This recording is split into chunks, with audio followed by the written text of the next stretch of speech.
I received a call that my husband, Mike, had been in a falling accident and rushed to the hospital. There, the doctor told me the surgery was successful, but Mike hadn't regained consciousness. He could wake up soon, or it might take a year, or even 10. Hearing this, I collapsed to my knees in despair. The next day, my nephew Tyler visited the hospital room. I hadn't seen him in years. "Auntie, Uncle Mike left something with me to give to you a while back," he said, handing me a letter. He insisted I read it alone in private. I read the letter, revealing an unbelievable confession from Mike. To verify his confession, I undressed the unconscious Mike and found confirmation of the letter's contents. Unbeknownst to me, Mike's secret was exposed, leading to an unexpected turn of events. Mike and I got married early among our friends because we clicked so well. It was around the time I started enjoying my work, so I told Mike I wanted to continue working after marriage, and we agreed to support each other. Years passed, and I think we are still a very close couple. Before turning 30, I wanted children, and when I shared this with Mike, he too expressed a desire to start a family. We then began actively trying to conceive. One day, Mike's voluntarily institutionalized father, whom we couldn't inconvenience, passed away. We had visited him regularly, and the last visit was just half a month ago. He seemed well then, so his death was sudden and shocking. The loss hit us hard to the point where we could barely eat. I received a lot of help from my father-in-law during his lifetime. My husband Mike and I married in our early 20s when he wasn't earning much. In the beginning, we were greatly aided by food supplies from my in-laws.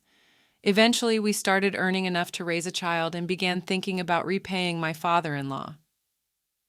Just as he decided to move into a facility, my mother-in-law had passed away 2 years earlier, and we wanted to repay our debt to my father-in-law since we couldn't do the same for her. So when my mother-in-law passed first, Mike and I offered to live with my father-in-law, but he didn't want to trouble us, a young couple, and chose to live in a facility managed with his savings. When he moved into the facility, he sold the family home and land. The funds from this sale were likely used for his stay at the facility. He once mentioned wanting to give a living inheritance to Mike, saying he had more money than he needed for his remaining years. Mike, not wanting to worry about it, told him to spend it freely and declined the inheritance. Who could have imagined that after my mother-in-law's death, my father-in-law would leave us so soon?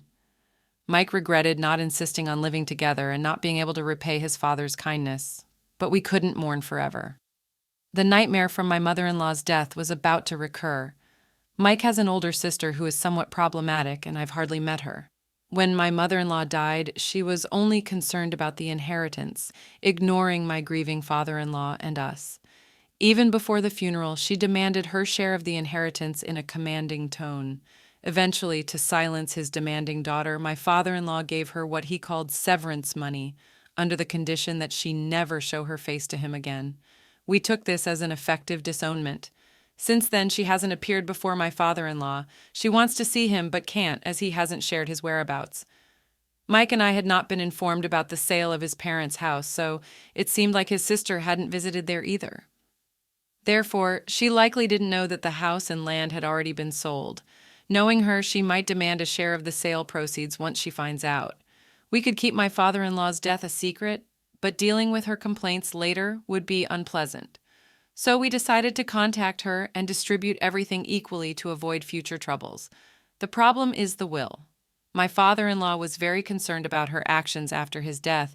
He said he needed to leave a clear will to prevent her from acting rashly. He planned to meet with a lawyer, which I heard about half a month ago during our last meeting, but he passed away before that could happen. Mike had to talk to her, so he called her mobile, not sure if she'd answer. After a long ring, she picked up. Mike skipped the greetings and went straight to the point, telling her about my father-in-law's death, the funeral arrangements, and then the inheritance. But as time passed, Mike became increasingly irritated. Mike's sister has a loud voice, and I could hear her through the phone. She said she couldn't attend the funeral but demanded her share of the inheritance. There was no word of mourning for my father-in-law. Despite his frustration, Mike tried to remain calm while talking to her, but it seemed like she overpowered the conversation. After hanging up, Mike was visibly upset and shared that she had apparently divorced and that we would discuss the inheritance distribution after the funeral. Mike was particularly concerned about his nephew, her son. She mentioned her divorce, but there was no talk of how or where her son was doing. Every attempt to bring him up was overshadowed by the inheritance issue. Mike thought it's better she didn't come to the funeral to avoid a repeat of what happened at my mother-in-law's funeral. I agreed to stay silent if that's what he preferred. We were so busy with the aftermath of the funeral and other procedures. During this time, she kept calling almost daily about the inheritance. Initially, Mike explained patiently, but gradually he began to ignore her calls, just responding nonchalantly. Fed up with her constant calls, Mike decided to meet her, and she suddenly became very cheerful about the progression of things. Hearing this, I felt uneasy and wanted to accompany him, but he insisted on meeting her alone. For the past 2 years, I've been helping with all the procedures and arrangements following the deaths of Mike's parents. He felt it wouldn't be right to involve me further in dealing with his sister and the inheritance distribution. He assured me he'd handle it well and asked me not to worry. So, trusting his words, I decided to wait and see how things would unfold. I had initially planned to join him regardless, but a sudden surge in work at my company made it impossible for me to match his schedule. So Mike ended up going to meet her alone, as planned. That day was incredibly busy at work, with everyone silently focusing on their tasks.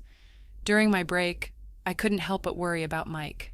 I tried to switch back to work mode, believing no news meant things were going smoothly. Then suddenly my phone rang. It was an unknown number, but the hospital's name appeared on the screen. Modern phones display the sender's name, even if the number isn't saved, especially if it's from an important institution. Mike and I are both proud of our health with hardly any hospital visits in our history. The hospital calling was the one my mother-in-law had frequented years before her death, but I couldn't imagine why they'd contact me now. After hesitating, I answered the call. The nurse introduced herself and confirmed the hospital's name. After hearing Mike's name, she asked if I was his wife. Upon confirming, I was told that Mike had been urgently brought to the hospital. They needed me to come quickly. So I explained the situation to my boss and left work early. Upon arriving, Mike was still undergoing treatment. A nurse hurriedly explained his condition, saying he needed emergency surgery. I was asked to consent and sign various documents, which left me feeling overwhelmed and blank. The nurse, seeing me in such a state, sternly yet kindly said, "You need to pull yourself together. Your husband is fighting to live." Her words woke me up. Mike was fighting, and the doctors were working hard to save him. I slapped my cheek slightly to regain composure and followed the nurse's instructions, signing the necessary documents. With the doctors' efforts, they said there was a high chance Mike would regain consciousness, which brought a slight relief, though I remained vigilant as I arranged the essentials for his hospital stay and contacted various people. It wasn't until late at night that I could finally sit beside him, feeling the warmth of his hand. I was overwhelmed with relief that he was alive. Tears naturally flowed, but since it was just us in the room, I let them be. Holding his hand tightly, I kept talking to him, hoping for his consciousness to return, but he remained unresponsive throughout the night. A nurse suggested I take a rest, but I refused to leave his side, taking pride in my physical resilience. Around noon, Mike's sister unexpectedly appeared in the room. This was the first time I'd seen her since my mother-in-law's funeral. We exchanged a brief nod, but internally I wondered why she was here. I had informed a few relatives and work colleagues about Mike's situation, but she wasn't among them. Considering the issues at my mother-in-law's funeral, I knew no other relatives were in touch with her either. In essence, she was practically ostracized by the family and our father-in-law. Why was she here? Pondering alone was a waste of time. I asked her how she knew about this hospital. It's common to hear stories about someone spotting a known person at a hospital, but I hadn't stepped out of Mike's room. It was impossible for her to have seen me anywhere else in the hospital. Does it even matter what's going on with him? Is he brain dead? Does it look like he'll make it? Her assumption of brain death based on his unconscious state seemed insensitive. Wouldn't a normal reaction be to inquire about his safety or chances of recovery? She seemed to have already written off any hope of his recovery. So he hasn't regained consciousness. Guess he doesn't have long then. You know, since I made the effort to come here, you should at least cover my travel and meal expenses. Her attitude was infuriating. I had not invited her, and yet she had the audacity to demand compensation for her unasked visit. Struggling to keep my irritation from showing, I reminded myself that we were in a hospital surrounded by other patients and close to the nurses' station. The last thing I wanted was to cause a scene in front of Mike. I took out a bit more money than necessary from my wallet and handed it to her, anticipating her potential dissatisfaction with a lesser amount. I didn't want any further conversation with her at this moment. Seemingly satisfied with the amount, she left the room with a light step, mentioning she was going to eat. But just as she left, she stopped and called the child into the room. "You know who this is, right? My son, your nephew. I'm going to eat, so look after him for me," she commanded in an imposing tone, and quickly walked away from the hospital room, her heels clicking sharply on the floor. She moved so swiftly that I didn't even have a chance to say anything to her. The boy left behind seemed hesitant at first, but then approached me with a determined look. "Hi, I have something Uncle asked me to give you," he said. It appeared he was referring to Mike. He gestured that he wanted to speak privately, so I crouched to his level. He took something out of his pocket and handed it to me. "Uncle said to give this to you without Mom knowing," he said. "If I do well, I might be able to live with Dad. I did it right, didn't I?" I patted his head a few times, reassuring him that he had done well. The item he handed me was a letter from Mike. It wasn't a formal letter, but rather a piece of paper torn from a notebook. I hurriedly read the letter.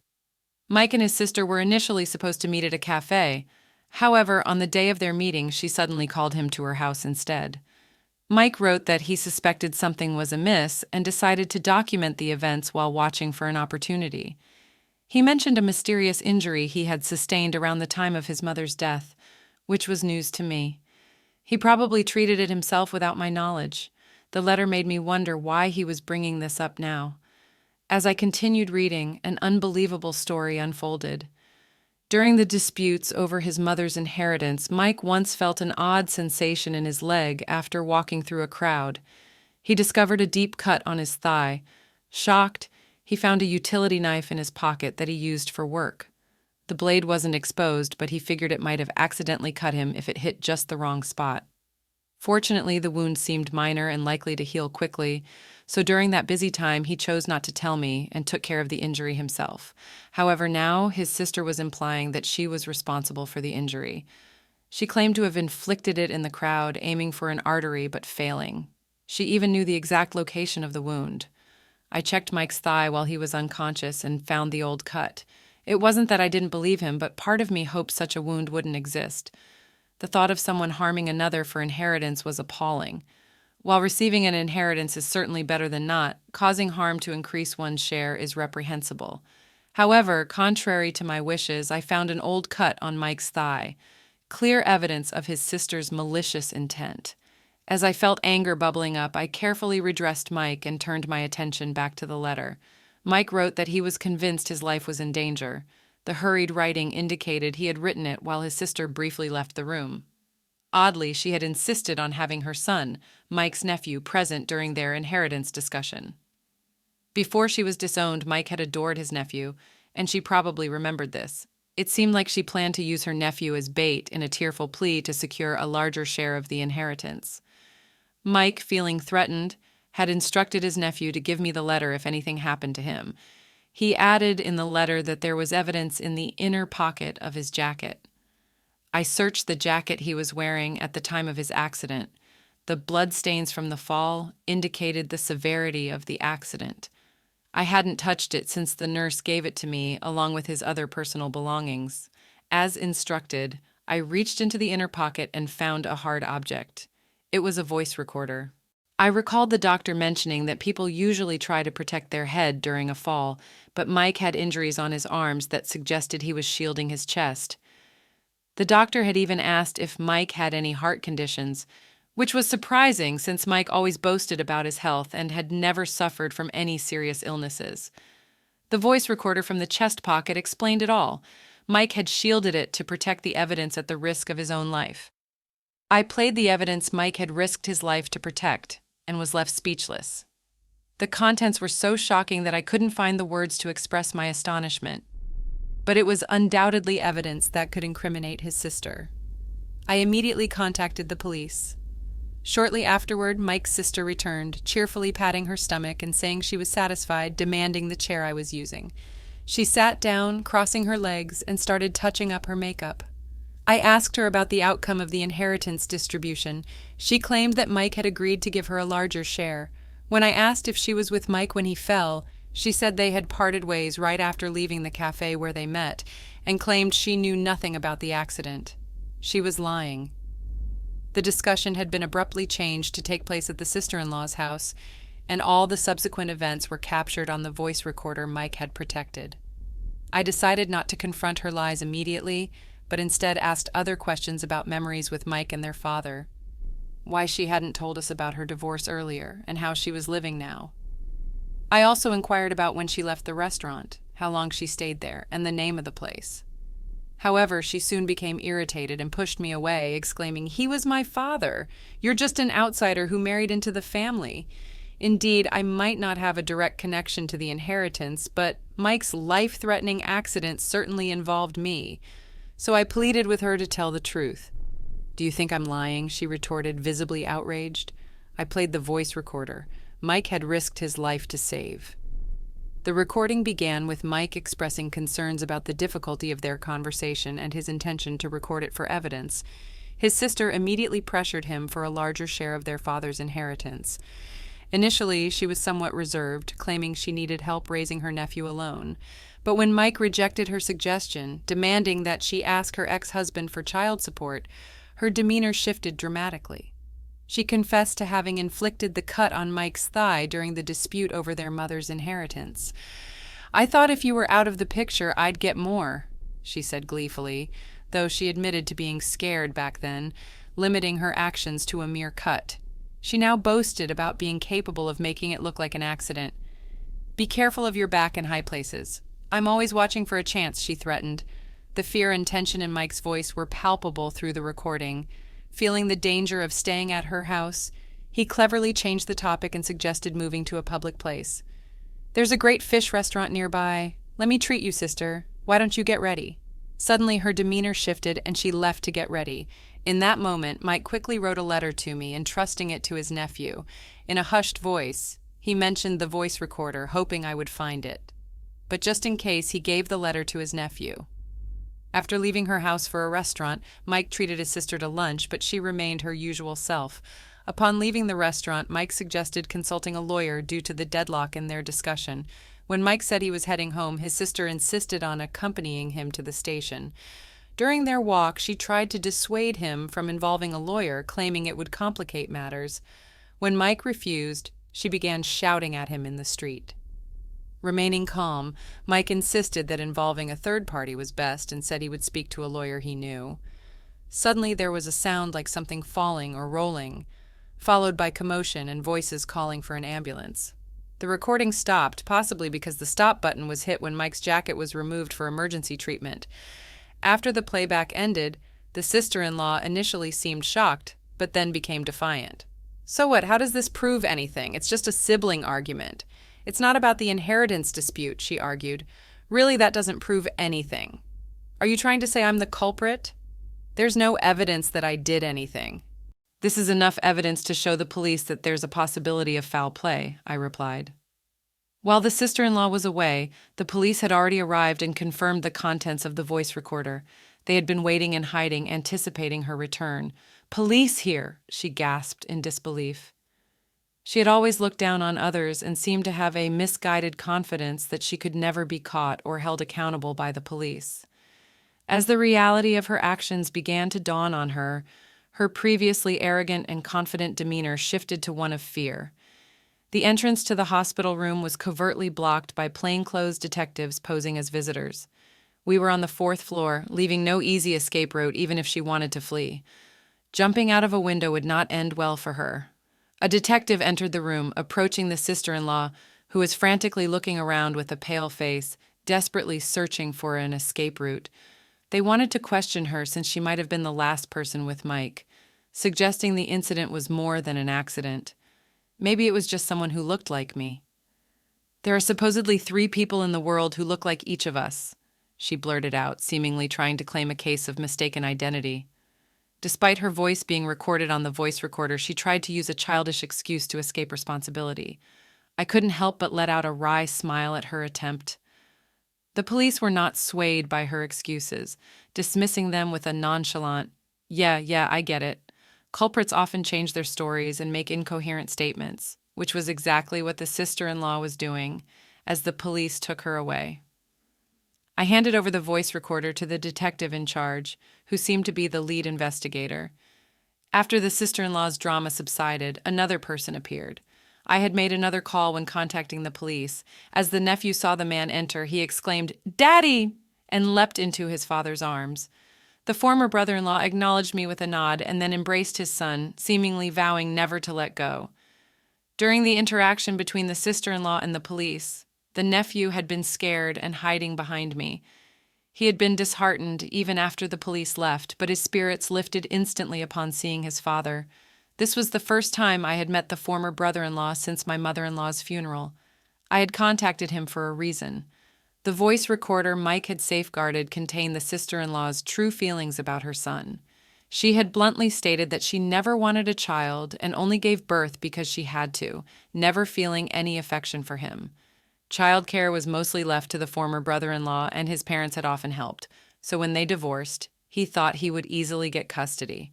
However, desiring child support, the sister-in-law managed to convincingly portray herself as a devoted mother and won custody. It seems that mothers often have an advantage in custody battles. The former brother-in-law had to accept this, thinking maybe she had developed maternal feelings, as she had never mistreated their son. It's often said that women have a maternal instinct, but in the case of the sister-in-law, that theory was an exception. In reality, she only took custody for child support and squandered the money on herself. Her cruel behavior towards her son, such as depriving him of food and locking him in a closet, was apparently routine. Mike's letter revealed his desire to rescue his nephew from the situation, even if it meant giving up his entire inheritance. Mike's insistence on involving a lawyer was not only about the inheritance, but also about his nephew's welfare.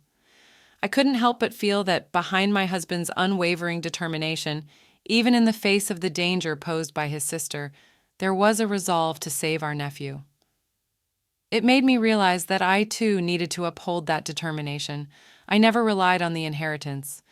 While having it is better than not, we are young and can earn our own way. I wouldn't blame Mike for giving up his inheritance, especially if it was for his nephew's sake. Mike believed that by offering the entire inheritance, the sister-in-law, driven by greed, would relinquish custody of her nephew.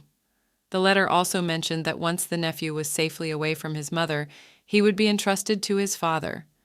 However, given the harm done to Mike, simply transferring the inheritance and retrieving the nephew wouldn't be the end of it.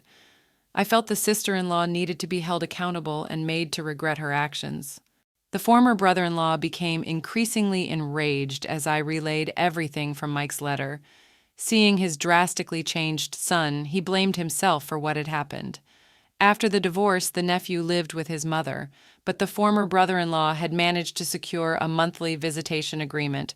However, while the sister-in-law consistently demanded child support, she never allowed the former brother-in-law a single visitation. She continuously made excuses to refuse him access to their son. She threatened that if he persisted, he would never see his nephew again, leaving him powerless. Expressing regret for not confronting my sister-in-law sooner or secretly checking on her, her ex-husband apologized repeatedly to his nephew. He then resolved to confront his sister anew. It turns out she had already been reported not only for the suspicious circumstances surrounding Mike's fall, but also for her mistreatment of the children. Youth Division arrived, expressing a desire to hear from the nephew. As a guardian, I was required. My ex-brother-in-law accompanied him, and I was asked to join as well. Mike's recovery is uncertain. He might regain consciousness in an hour or even a year. Given the urgency of the nephew's situation, prioritizing him seemed the right choice. At the police station, a confrontation occurred between my ex-brother-in-law, who was accompanying his nephew, and Mike's sister, still just a person of interest at that point. In a moment of distress or perhaps stupidity, she began to make outrageous accusations. "It was him!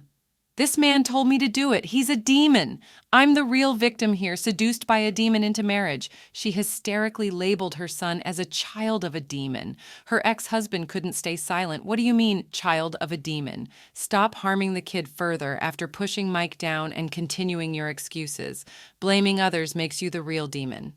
Despite his brother's logical argument, she wouldn't stop threatening. "I'll make you suffer the same fate."